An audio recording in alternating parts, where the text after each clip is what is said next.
Good morning, good afternoon, or whatever time of day it is with you. So today we're looking at chapter 37 of the book, which is the men of the Bible, and we're talking about Zacchaeus today. And it's in Luke chapter 19, verses 1 to 10. And in the book it talks about how Jesus calls us by name, and he knows about us and what's going on in our lives. And we've probably all heard the story of Zacchaeus in the past. As children, we'd have heard the story, and for me it was always like I took it from face value, that it was more about how short Zacchaeus was and how he had to climb the tree to be able to see Jesus. And I found a book while I was researching this, and it's called Jesus Through the Eyes of the Middle East, by Kenneth Bailey, and it gave me a great insight into a different way of looking at things. And one of the things the author talks about is how it would be very unusual for a Middle Eastern man to be running to start with, let alone climbing a tree. So it says Zacchaeus ran on ahead of, the author suggests, of the crowd as well as Jesus, so he could find a place to hide. He suggests in the tree, a sycamore fig tree. So it's slightly different to our sycamore. The leaves are usually slightly broader, and so the author suggests that Zacchaeus hid in the tree, not just to be able to see Jesus because of his low stature, but also to hide from the crowd. Obviously he was the tax collector of the town, Jericho, the chief tax collector, so he was siding on the sides of the Romans, and he'd have been hated for that reason.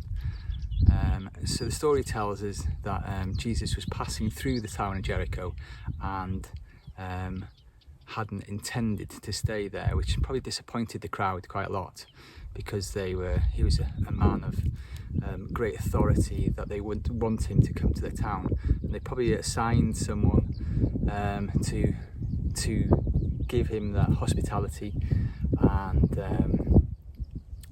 that person was probably of great stature themselves. So Jesus passed through Jericho, and the author suggests that maybe he was going out the other side to the area where the sycamore tree was, and where Zacchaeus would have been hiding in the sycamore tree. And the author also suggests, so Jesus, how did Jesus know Zacchaeus' name?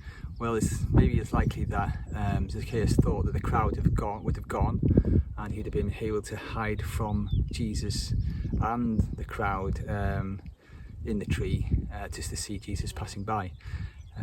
So the author suggests that maybe the crowd had found Zacchaeus and was pointing and laughing and joking, "Zacchaeus, what are you doing in the tree?" and such, and Jesus was there.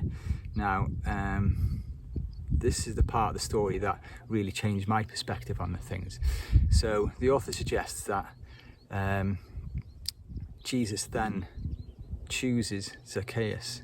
The crowd turn their hatred away from Zacchaeus and turn it towards Jesus, because he's chosen someone who was the oppressor as such for their people. And how could Jesus choose a sinner that was unworthy, and they considered themselves worthy people, and Zacchaeus was definitely not worthy of this. So Jesus' loving grace once again is shining through, and this is what rattles the cage of the crowd. So they're not now turning their hatred away from Zacchaeus, and it's directed towards Jesus. So then, by the loving grace that Jesus has shown, Zacchaeus then comes down the tree, and obviously we know the rest of the story, that he turns his life around and repents of his wrongdoing and gives back the money that he's stolen. So that's just, God saves and transforms lives today. That his loving grace that we were given, I'm sure it's happened in all our lives, that the grace that we received is, why we want to serve him. The act of costly grace, I think that's the key thing, and that's why Jesus talks about, that he was hated, and that's why Christians will be hated. So if we're showing grace to other people that society or anyone thinks that they don't deserve it, he was the oppressor. So it's not just like the oppressed is getting grace, because we could accept that, that someone who's been oppressed, and it's a good thing that they're getting to be shown grace and love, because that's even our society does that with food banks and people who need help. But in this case, it was actually working on behalf of the Romans. So it's an even more astounding thing, especially in their culture, that this man was unclean, was the crowd were likely to be Jews, they're following the law, and they're good people. So another thing the author suggests as well is that,